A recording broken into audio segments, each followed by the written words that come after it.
It's wonderful to see so many, make sure I'm on here. Okay, wonderful to see so many names and faces here on the screen. We're really grateful for you making the time to be here on this Thursday afternoon.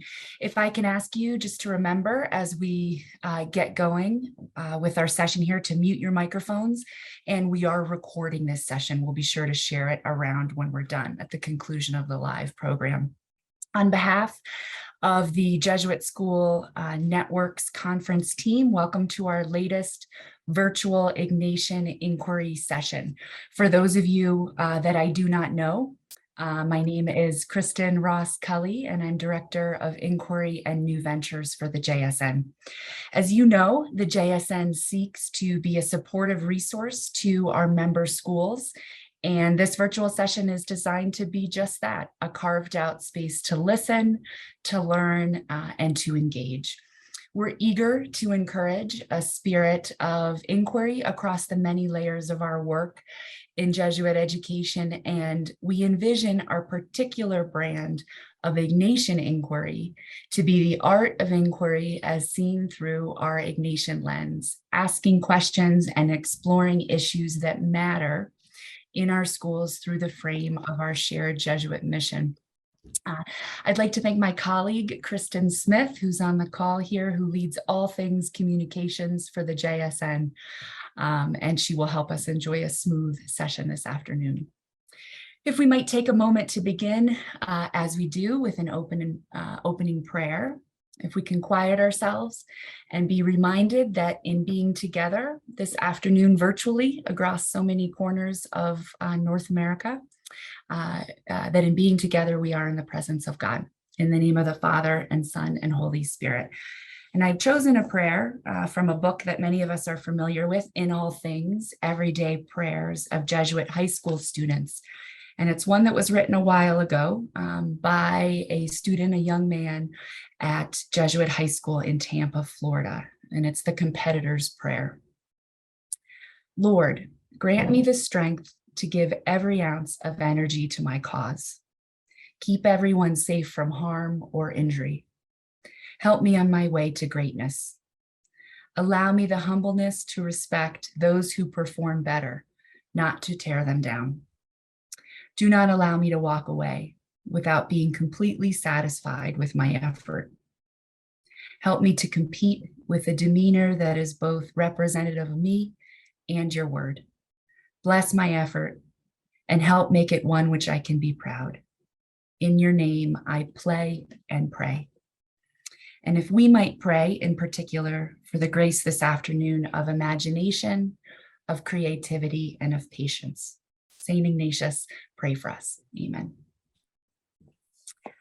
So welcome to our latest Ignatian Inquiry session, Sports and Ignatian Identity in Jesuit Schools. Yogi Berra says it best. Love is the most important thing in the world, but baseball is pretty good too. This afternoon, Dr. John Krambuhl will share his dissertation research findings on the relation between sports and Ignatian identity. While the Society of Jesus and Jesuit schools have long honored the engaging and educational possibilities of physical activity and sports, the contemporary environment in the US presents both opportunities and challenges in linking athletics with the Ignatian mission. This conversation will be of particular interest to all those charged with leading and supporting athletic programs in our schools, and will really be of interest to all leadership, faculty, and staff across the provinces who are called on to support students. I'm very pleased to formally present our speaker this afternoon. Dr. John Krambuhl is the Director of Mission and Ministry at Georgetown Preparatory School in Bethesda, Maryland. He graduated from Gonzaga College High School in 1997 and has worked in Jesuit education for nearly 20 years.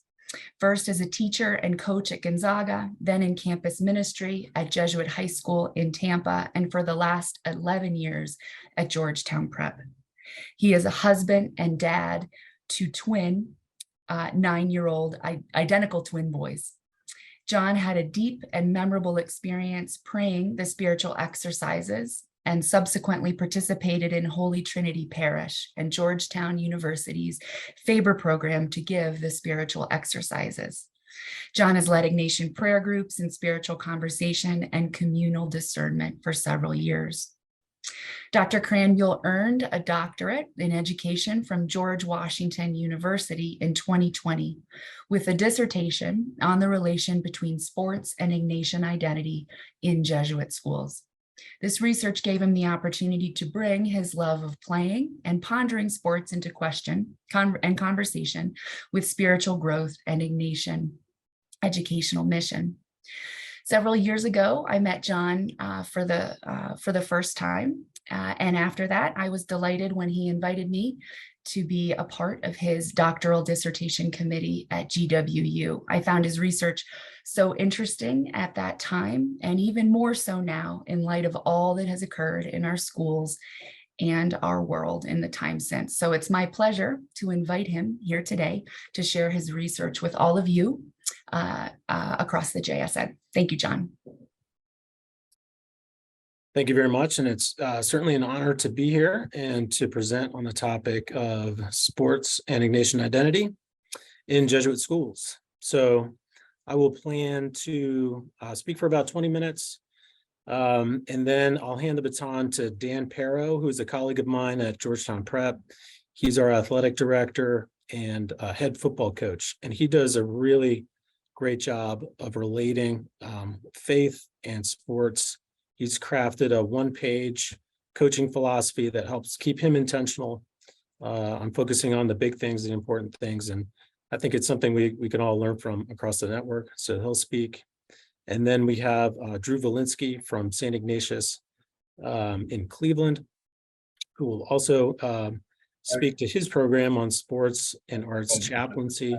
It's a way of involving faculty and staff to be reflective guides, not only to coaches, but to student athletes, and help make spirituality and service, put those at the heart of the sports experience. So with that, I'll go to the first slide here. And Kristen read this quote. It's by legendary catcher, Yogi Berra. Love is the most important thing in the world, but baseball is pretty good too. I love this quote because it intentionally puts sports in the context of the most important things. Sports is so engaging. For those of us that love sports, and there's probably a lot of us out there on this call, they're so engaging. They capture our attention. For me personally, and probably for most of us, we have to be reminded constantly to step back and to get a broader perspective and to put sports in the context of the most important things. Sports, they're so engaging. They're up there with music, storytelling as one of the most kind of raw cultural forms that can really engage attention and grab emotions. And I love the way this quote honors that as well. Baseball is pretty good too. Sports are very good. They can be incredible vehicles to joy, to freedom, and to our overarching educational mission in Jesuit schools. And so I'll say a few words today about each of those things, and in 3 steps. So first, I'll look at the history of physical exercise, competitive games and sports in Jesuit schools, and how sports became such a prominent feature of Jesuit education. Next, I'll talk a little bit about the youth sports scene, particularly in the United States today, and what that's like and some of the changes over the last decade or so. And then lastly, we'll seek to find how people across the network are relating sports and Ignatian identity in our schools and for our student athletes. Okay, so first step, how and why did sports become part of Jesuit education? So I want to start with the charism of the founder, St. Ignatius, and I simply want to highlight here the embodied nature of Ignatius's own conversion. He's wounded by a cannonball, and it's in that process of his recovery, he gains this deeper interior sense of his own affective life. He learns the discernment of spirits. He then becomes a pilgrim, another, physically and spiritually united practice. He titles his retreat guidebook, The Spiritual Exercises, and makes explicit in annotation 1 the metaphor between physical exercise and spiritual exercise in terms of pursuing a goal, doing so intentionally, and in the spiritual exercises, gaining greater spiritual freedom, becoming closer to God, and finding one's own vocation. His spirituality is very incarnational. There's a strong focus on a contemplative relationship with Jesus, God and man. He's the advocate of finding God in all things. In this painting, this icon, which is at the chapel of Seattle University, you can see the River Cardinere there, where he had great insight and enlightenment experience. So Ignatius's spirituality is very much an embodied and an incarnational spirituality, and I think that's part of what attracted the first Jesuits and even us today to physical activity and sports as part of our educational program. Certainly, the University of Paris was an influence as well, and so this is, of course, where Ignatius and the first Jesuits were educated. They learned there the philosophy of moderation, that a life of virtue is a life of balance, and that all activities should find the golden mean of moderation to be part of a virtuous life. I think that was certainly an influence as well, and including physical inactivity of sports as kind of a balancing component to intellectual rigor, spiritual practice, to create a balanced and well-rounded education in Jesuit schools. Another historical influence, Renaissance humanism. So this is a philosophy of education that began in the 14th century Europe. It was simply a looking back to the Greeks and the Romans and modeling schools on how they did schooling. So this painting is of Plato and Aristotle. They both founded schools of higher learning, and they both included a gymnasium at the center of those schools. So the Renaissance humanists look back to the Greek ideals for education, which was very much integrated, intellectual, ethical, and physical education, and simply emulated that. And Renaissance humanism was a big influence on the first Jesuits when they started opening schools in the 16th century. And we can see that influence in the Ratio Studiorum, which is, of course, the first kind of codification of Jesuit education. You can see the schedule, the suggested schedule for a Jesuit school intentionally includes time and space for physical activity, competitive games. This was certainly something they learned from the humanists, and that was supported by their spirituality. And we have this great quote here by Patrick Kelly, who was a Jesuit priest at the University of Detroit, Mercy. And he's kind of a guru of all things spirituality and sport. I would highly recommend his work for those that want to take an even deeper dive on some of these topics. Okay, as Jesuit schools start in the United States, Georgetown College is the first one, 1789. It promoted itself to being committed to the mission of improvement of youth in 3 branches of learning: physical, moral, and literary. Early on in the Jesuit schools that were founded in the 19th century, you had intramurals. So this is an image of the Georgetown College, one of the Georgetown College intramural baseball teams from 1890. Most schools had intramurals like this. They would play each other. Then they started to branch out and play other schools. Into the 20th century, that's when leagues and interscholastic athletics as we know them took root, and Jesuit schools were typically, lead participators in those leagues as we continue to be today. This picture is from Dr. Steve Oakes, who's a colleague of mine here at Georgetown Prep.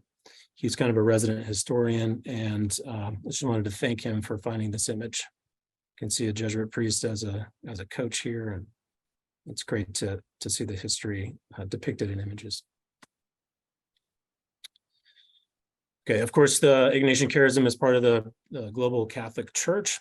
The Catholic Church, especially since Vatican II, has recognized and appreciated the cultural influence that sports has, and in the spirit of Vatican II has sought to relate faith to culture in a very intentional and life-giving way. So there's a great history of people teaching on sports, the goodness of sports, also the possibility of sports being corrupted and not leading to human flourishing. That stems from the 20th century onwards. And of course, most Catholic schools also include a humanist type curriculum, caring for the whole person, as we would say. And sports tend to be a prominent feature in the Catholic tradition. Okay, on to our second topic here, the youth sports scene in the United States today. What are current trends? Okay, so these are some very big numbers. You have here on top professional sports. This is total revenue of these various industries. And these numbers come from 2019 from a Wintergreen Research study. So well over $70 billion total revenue in professional sports. That industry's seen approximately 70% growth over the last 10 years, incredible growth. Division I college sports, almost $16 billion in total revenue, with $3 billion granted in college scholarships. Youth sports, almost over 19 billion, certainly over 20 billion now. As I said, this was done in 2019, and tracking the same rate of growth as professional sports. The youth sports industry is really booming. There's quite a lot of money going through youth sports. So we're talking from about kindergarten age all the way through high school, K to 12. Okay, so what's causing this this growth in the industry, and how has it affected youth sports and our work in high schools? First, let's talk about what's driving it. So team dues, especially travel teams, and then the travel, also the cost of travel on top of the team dues. Travel teams have become more prominent. Travel's become more common in the K to 12 youth sport arena. Equipment and apparel as well. There's always the new item that can enhance performance that is attractive to get. Certainly specialized coaching, showcases, camps. All these things have grown significantly over the past 10 years. In addition, technology, things like streaming apps, so that you can stream a youth game. Grandparents can watch from wherever they can get on the Wi-Fi. Even media deals. ESPN does the Little League World Series every summer. They also have done more and more high school competitions have come and broadcasted those. Lastly, facility construction, upkeep, and rental. As demand for, say, travel venues increases in smaller towns, like the influx of business at the hotels, at the restaurants, many towns have built facilities to house these kinds of tournaments, and that also is driving some of the growth in the industry. Okay, so what are some positives and negatives on with the impact in that industry growth? And there's certainly no judgment here. Most of what I'm drawing this from is journalism, on journalists following the current trends in youth sports, and identifying how people are reacting and what the changes have been. I think there's, and this doesn't apply in all cases, but perhaps in general, there's been an increase in level of competition. So players are getting better at younger and younger ages. Teams are competing at higher levels at younger ages. You also have a great variety of leagues and experiences. When I was growing up, there was Little League, and that was it. Now you can do a rec league baseball, you can do travel team baseball, you can do regional travel, national travel. I mean, depending on your child's interest, enthusiasm, and your availability, you can choose from a lot of different leagues and experiences, certainly at the youth level. On the other hand, some of the negatives that have been reported on, an increase in single sport athletes. So to get to a higher level of competition, many athletes are focusing on one sport at a younger age. Sometimes athlete and parent entitlement, if they've invested quite a bit of time and money on a sport, obviously that's going to be very important to them. So it tends to make sense. Increase in overuse injuries. I know that is particularly tied to single sport athletes and just kind of using the same muscles in the same way repeatedly. Work, not play. So play is a really important part of human development. They say a really strong dose of play brings joy, brings freedom into your life. Very important at young ages and even through adulthood to help regulate emotions and have a kind of a balanced sense of life. Sports can be a great vehicle just to have a play dimension, a flow experience that's consistent in your life. Some athletes, of course, not all, in these higher levels of competition, perhaps find that it's more of a job rather than a play experience, which takes that educational and human development piece out. Increase of cost and time on families, and I'll say a little bit more about that on the next slide. And then socioeconomic inequities have grown as well in the growth of the industry, and I'll have a slide on that. Okay, so this is an interesting poll here, 2019 Harris poll survey.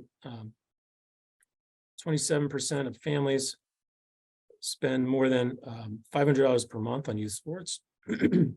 8% spend at least $12,000 per year. And then 36% took fewer vacations. 19% added a second job to cover youth sport expenses. Youth sports are, for the families that are engaged with them, are very important to them, and they're giving quite a bit of their time as well as their money to having their kids participate and compete. Okay, so this fact came from a 2017 Aspen Institute Project Play study, and it focuses on the socioeconomic inequities in youth sports. And their finding was that children from households making less than $100,000 a year are half as likely to participate in organized youth sports than their more wealthy peers. So there tends to be an inequity just of opportunity to play, to grow as an athlete. You know, if your family has the time and is willing to commit the resources to travel teams, to specialized coaching, et cetera, potentially not everyone has those same opportunities. Okay, that brings us to our third point here, sports in Jesuit schools today. Okay, so this is the topic I chose to write a dissertation on, and I kept this framework in mind throughout, and as I was interviewing people and just learning more about the topic, I found it very helpful. This is Jack Peterson's 4 models of a Jesuit school. They're kind of like 4 functions or 4 systems that are always happening simultaneously and interacting with each other to make a Jesuit school what it is. So you have the apostolic, the spiritual and ethical formation, the pedagogical, which includes academics, some co-curriculars. You have the business functions of a school, having a budget, admissions, development, marketing, etc. And then the community dimension. So school culture, relationships within the school, outreach to those outside of the community or to parents, alumni, etc. I think sports really, perhaps uniquely, can touch on and enhance each one of these things very strongly. It can certainly also come into tension with any one of these areas and kind of pull in its own direction. So this conceptual framework was really helpful just in terms of seeing how sports interacts at the various levels of a Jesuit school. I did my research at 2 different schools. Xavier Cristo Rey, which is a pseudonym, Cristo Rey School, less than 25 years of history, co-ed. Of course, the work experience is part of their curriculum. And then Ignatius High School, which is a high school, again, a pseudonym, more than 50 years of history, all boys school, and was interesting to see, the connections and tensions that exist between the overarching educational mission, Ignatian Identity, and the sports programs at those two schools. So I'll say a little bit about connections and tensions at Xavier, Cristo Rey, and then Ignatius. So at Xavier, this first connection was probably the most prominent one. The ability of sports to instill dignity, self-worth, and pride in student athletes. I remember the athletic director talking about the women's soccer team, and they were having trouble, getting the team together and even having enough players. But the following year, they found a coach that was really inspirational. A lot of girls came out for the team. They were worried, do we have enough uniforms to give to everybody?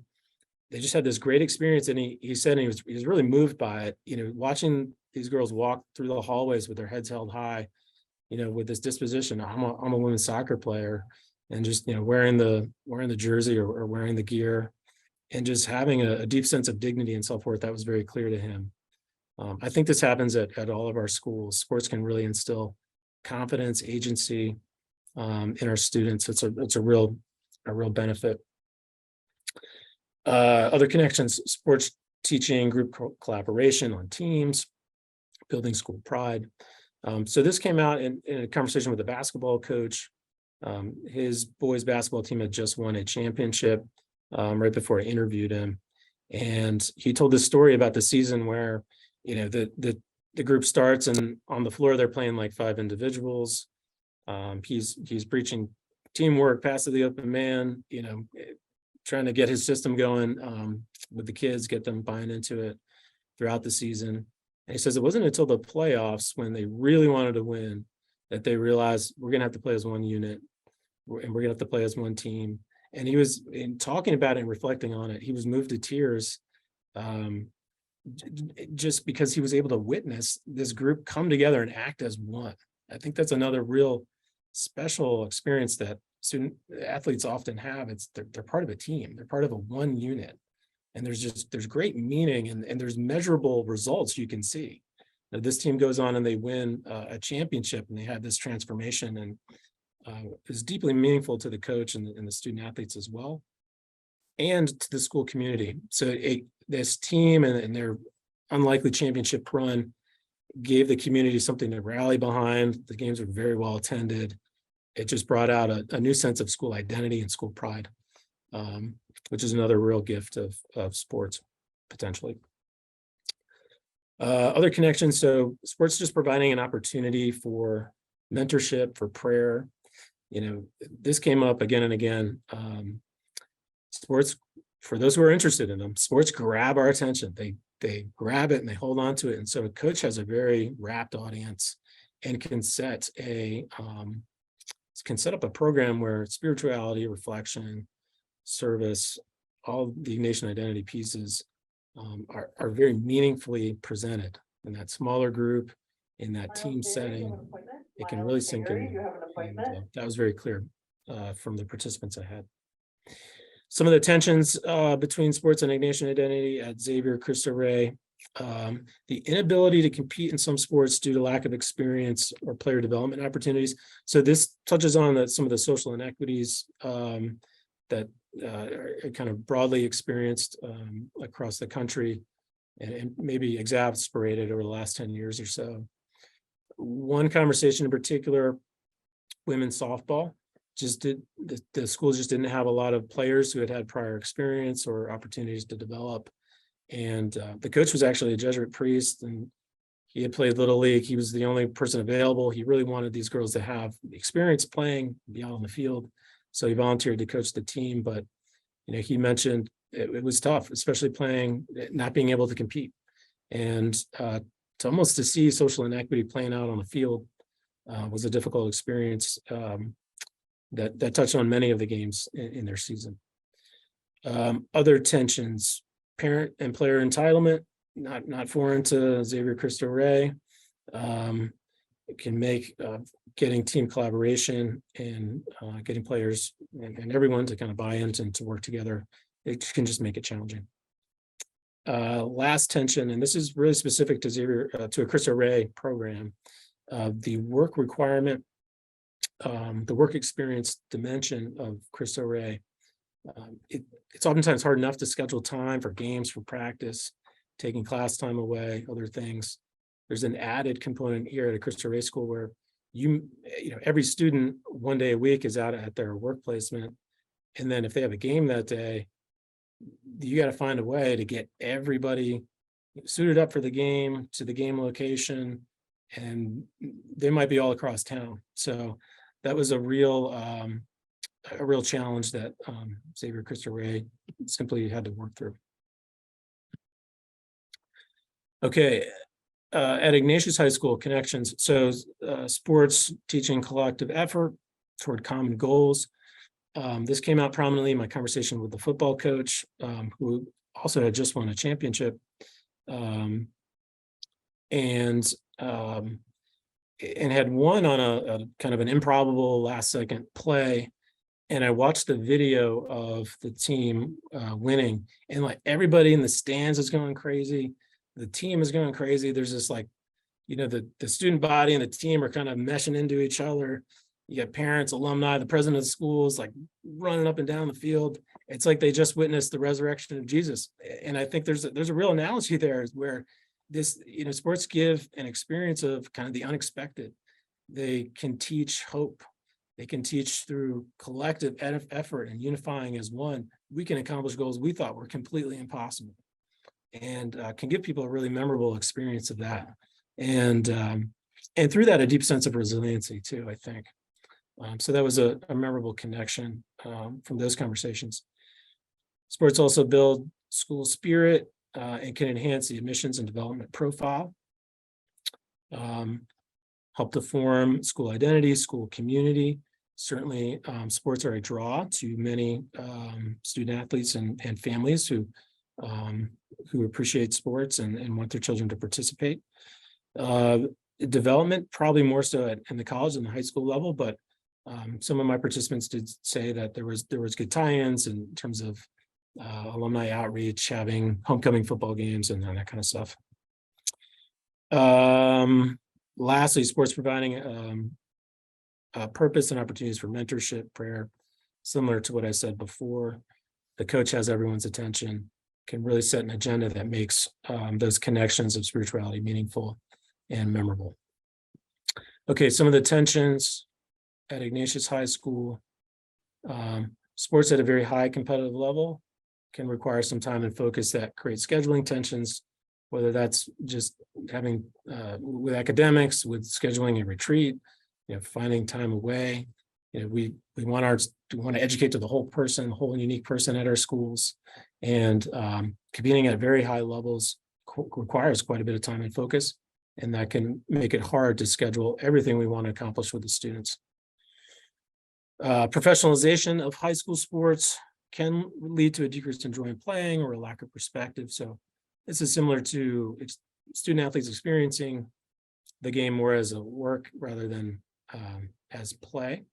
I would love to do a follow-up and do a lot of interviews with student athletes and really get their voice included. But that seems to be obviously not totally generalizable, but it's something that many adults identified as a possible tension. Okay, lastly, some adults' considerations can be sport focused rather than mission focused, and that goes across the board, whether it's administrators, parents, coaches, and it goes back to the Yogi Berra quote, where for those of us that love sports, they grab us. They're very important and they're significant, and having that broader perspective on the most important things requires some intentional reflection and focus. Okay, this is my last slide, and so this is Jack DeGioia's 2 Logics of Excellence in Sports. So Jack DeGioia is the president of Georgetown University, and he was the commissioner of the NCAA for a time. He helped craft the new Big East Conference. So he's been pretty engaged in college athletics in his time at Georgetown. And he gave a speech at Notre Dame a few years ago. and talked about these two logics of excellence in sports. I think they have something to say to us. So the first is the logic of balance and integration. So this is similar to the humanist model of education that we talked about earlier, where excellence is pursued in a well-rounded life, and you include many interests all kind of dovetail together to have a well-rounded experience and education. The second logic of excellence is in boundary breaking achievement. So this is very specialized and focused effort to getting as good as you can at one thing. And that means you can't do everything. So some of the other pieces are going to fall by the wayside. But doing so at a level of excellence that's record breaking, that would be truly the best that an athlete could experience and achieve. And what Jack DeJoy says is that both of these are part of the Catholic and Jesuit tradition. Both of these have an opportunity to be honored, but we should be intentional about which ones we're pursuing and why. And then to ask follow-up and reflective questions on, are we pursuing boundary breaking achievement in this particular program? And if we are, how does that connect back to our overarching Ignatian goals or overarching educational goals? Are we pursuing balance and integration in this particular program? And if so, how does that dovetail in with what our highest hopes are for our student athletes and their lifelong education? Okay, so I will leave it there and say thank you. I'd like to introduce my colleague, Dan Paro, athletic director and head football coach at Georgetown Prep. As I mentioned at the beginning, he does a really excellent job of relating faith and sports, and is going to share a little bit about his coaching philosophy with us. Thank you very much. It's great being here with you. Just want to share some of the experiences I've had in my time here at Georgetown Prep, give you a little bit of rundown what I've done. I graduated from Prep in 1979, came back to Prep in 1986, and I've been the football coach and athletic director for the last 27 years. The one interesting thing that my mentor, the man who I love dearly, who looked up to and taught me so much, he retired. He still works with us a little bit for 90 years, but in the last 62 years, we've only had 2 football coaches and 2 athletic directors. And I think the core belief and faith of that situation is faith. The Jesuits been outstanding with us. They've given us great support. But Mr. Fagan, very faithful man, and he taught his student athletes, his football players, more about faith than maybe football in life. And I think that's what I am trying to carry on and achieve. I remember it back in 1977, sitting in the chapel for the first time for varsity football mass. And this was during football camp. And I remember immediately feeling that connection, that there was something special, where as a team, you come together, you pray together. It gives you that perfect persona to sit there and really think about what's going on. And I know at a young age as a sophomore, I think it's the first time I ever listened to a homily. I remembered the message, and I remember it catching me. And hopefully we're providing the same things for the young men that I'm coaching today. But Mr. Fagan, it was all about faith. It was about hard work. It was about habits on the field, off the field, treat people the right way. And I think that's what athletics provide us. And if we can figure that out, it makes a big, big difference. I spend a lot of time, whether different meetings or reading different books, and certain times things pop out that you want to keep and you share from somebody. And one thing I've noticed with our coaches when we meet to them, trying to get them to put down on paper, what are their beliefs? What's their core? I mean, we know what we're supposed to do as Ignatian educators. They understand it, but what do we need to do more? What are our priorities? And I found this one sheet from Bruce Brown, and I kind of shaped it the way I wanted it to for Georgetown Prep football. And this is something I'm working with each one of our individual coaches. And their team priority, we broke it down into 3 different areas: team priorities, football priorities. And I think it was really important that we break it down and keep it simple for our young men, be very clear what our expectations are. For our team priorities, number 1, faith. We talk about it, we pray, we go to church together, and it's something we talk about on a daily basis. It's always at the forefront, and our kids appreciate it. And there's nothing better when you see, let's say 55, 60 of the guys sitting there praying together. They come from all walks of life. We have different faiths here at Prep. We're Catholic, but there's nothing better than seeing all this difference pray together as one. That's the power of sports. And that's what I've always been taught. And that's what I'm trying to teach to our student athletes here and to our coaching staffs. We have an opportunity, and a great opportunity. The part that I have with the faith, the most important thing we do as a team is attend Mass together. We always treat others the way that you want to be treated. The Bible emphasizes a person can make something of himself through beliefs, faith in God, faith in others, faith in oneself, and faith in life. When you affirm big, believe big, and pray big, big things happen. Family. Our families are the heart and soul of who we are. We must maintain strong relationships with siblings and with parents. By staying connected to what is happening at home, we will lay a stronger foundation for our team. We want to strive to be a good son and brother. Academics. Compete academically, giving your best effort and attitude to each class every day. Achieving in the classroom will provide lifelong opportunities. Note, the way you live your life off the field will have a direct effect on your performance on the field. Good things happen to good people who work hard.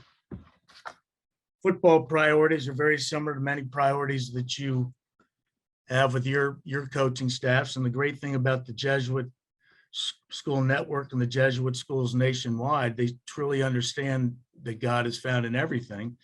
And they've been blessed to have some very successful programs and great leaders where these young men can follow. I think that faith is everything. If we can get these young men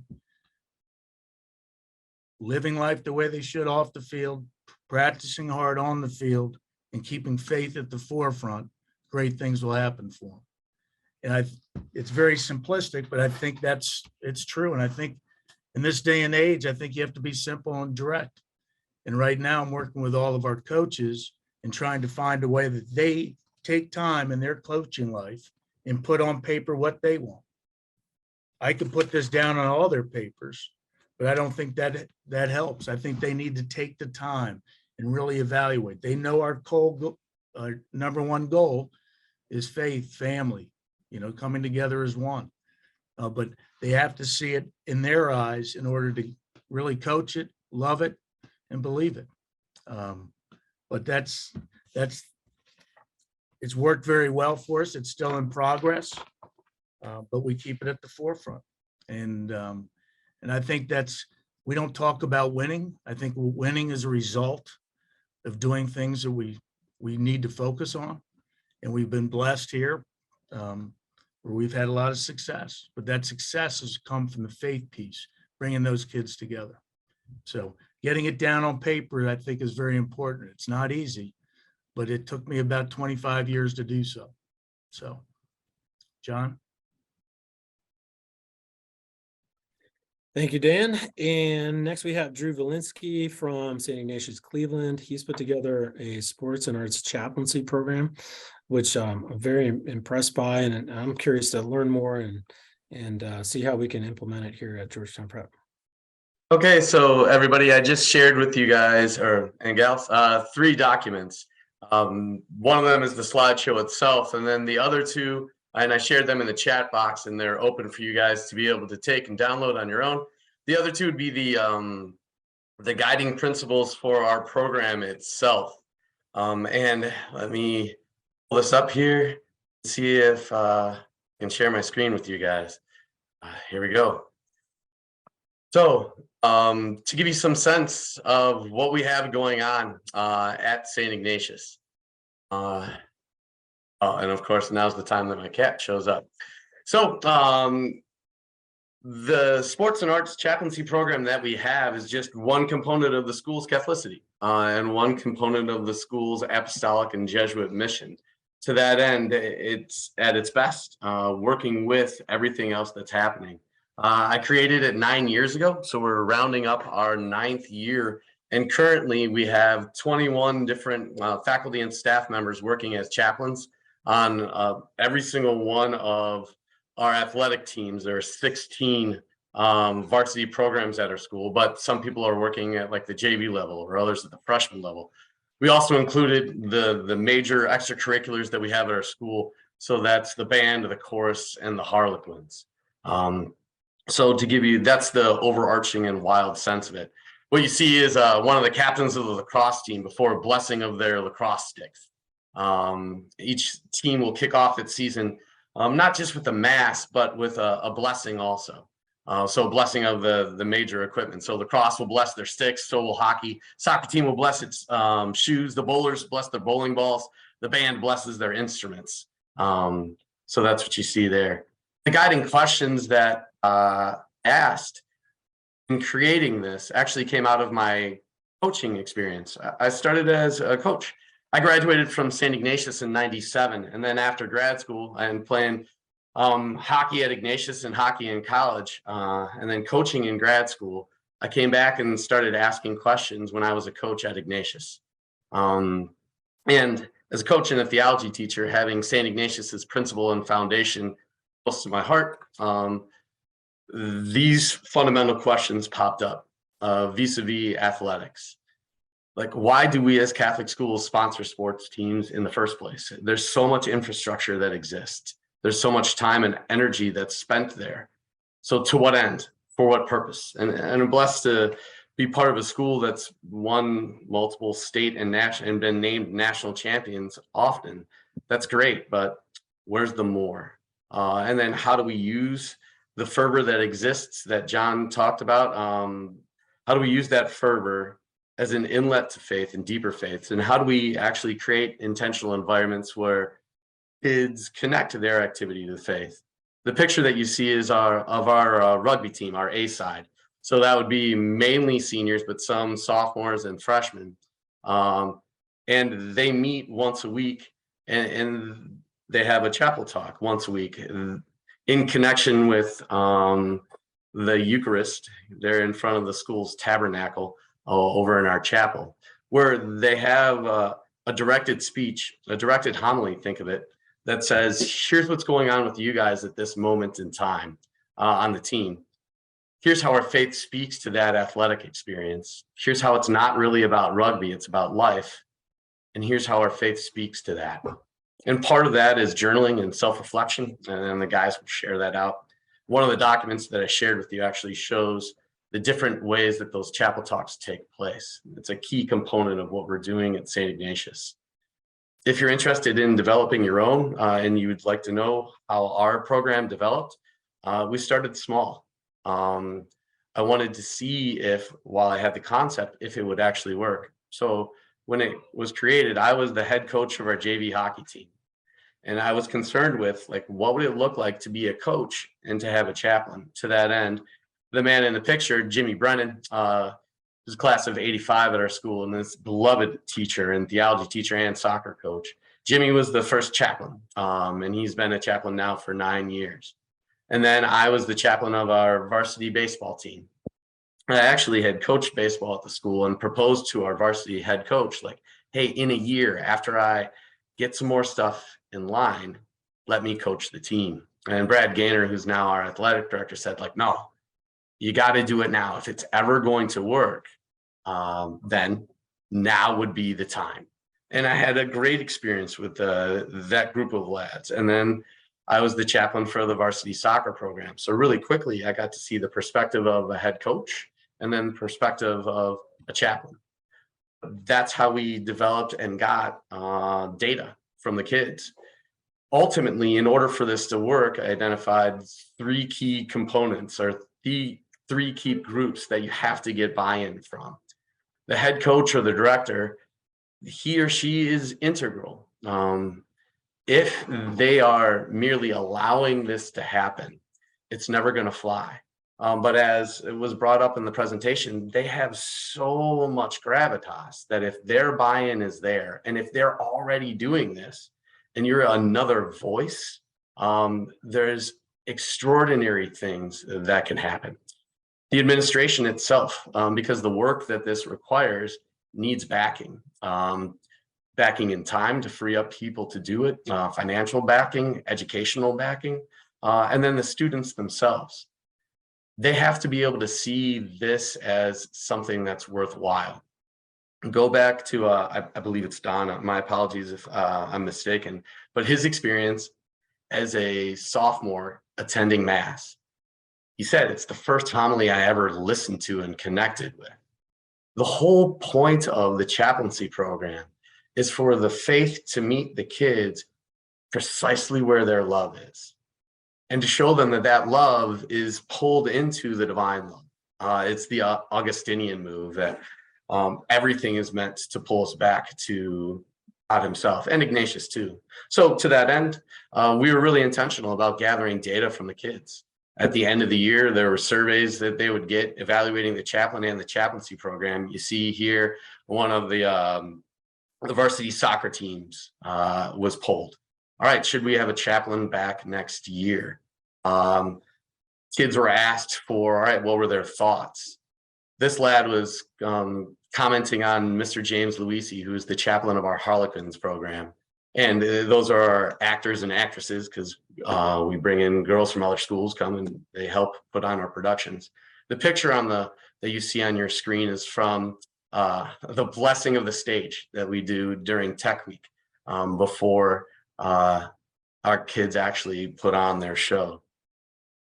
And the quote that you see here is from our soccer coach, Mike McLaughlin. Mickey has been really blessed to have some incredible teams. They've won the state championship in Ohio 12 times. They've been named the national champs 5 times. And Mickey is tremendously gracious with his time. He would say, when I was the chaplain for his team, that what we're about to do here is the most important thing that we're going to do today.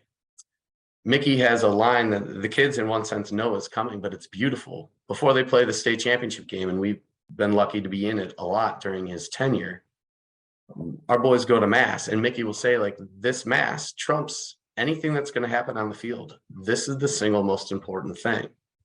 Well, he sees and views the chaplain, Dennis Yort, as their current incarnation of that, as a way to help get that mission across. And he sees it as vital. So that's the third component. You have to have coach buy-in. To round the corner and head home on this one, the next part of our process was to make sure that we had really good fits. It was my job, or I conceived of it as my job, to find people who could get along well with the head coach or the director, or could relate to the kids. Because to have a deep faith life for oneself, that's fantastic and that's brilliant and beautiful. But there's such a relational and a ministry of presence aspect of this that has to occur. So for some people, that meant bringing up the idea and letting it marinate for years.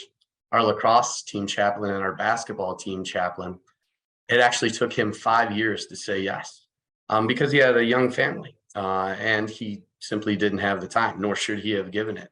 But now that he does, and his boys are running around with our basketball team, and his boys are on the sidelines at the lacrosse games, there's something brilliant there. So there has to be this cultivation of people, and in effect, asking them, hey, I think you'd be good at this. Hey, which sport, which club would you want to be involved in if you could be? Then ultimately, it's got to be something that's institutionalized. If it is just, what's the word I want? A cult of personality.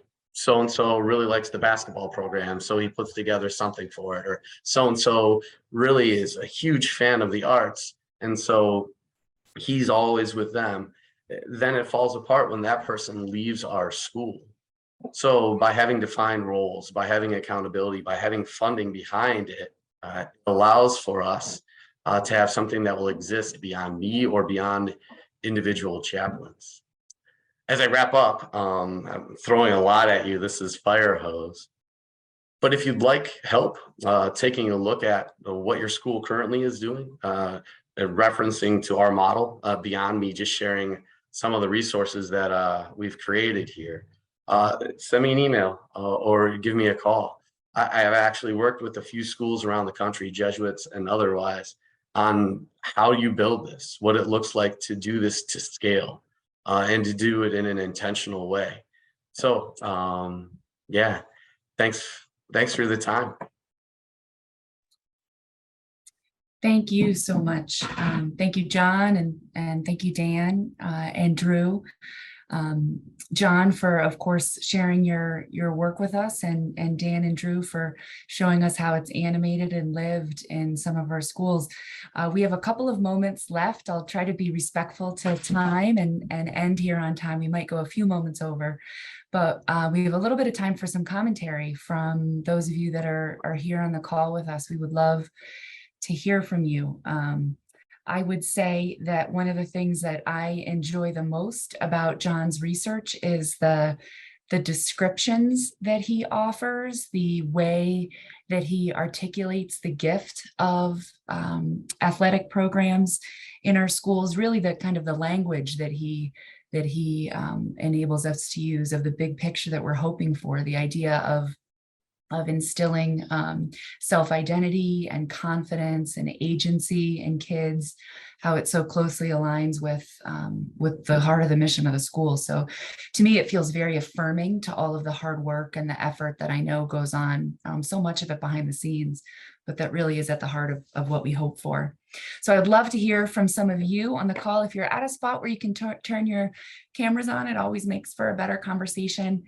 And I might ask if he is available, Brian Reinhart, to pop on here to see what you thought. Brian, what were your reactions as you listened? If you might introduce yourself too, Brian. Yeah, thank you. Good afternoon, everyone. Brian Reinhart, Athletic Director, St. Xavier, Cincinnati. Thanks, Kristen, and thank you, everyone. It was very helpful, and it was good to hear what other schools are doing. Yeah, some very good takeaways. I know we get asked a lot. I believe we got our chaplaincy program from Ignatius in Cleveland. I've been here 5 years, and it's something that I inherited and that we're continuing to grow. I think the biggest takeaway for me and a reminder is, you talked about getting the buy-in of the coach.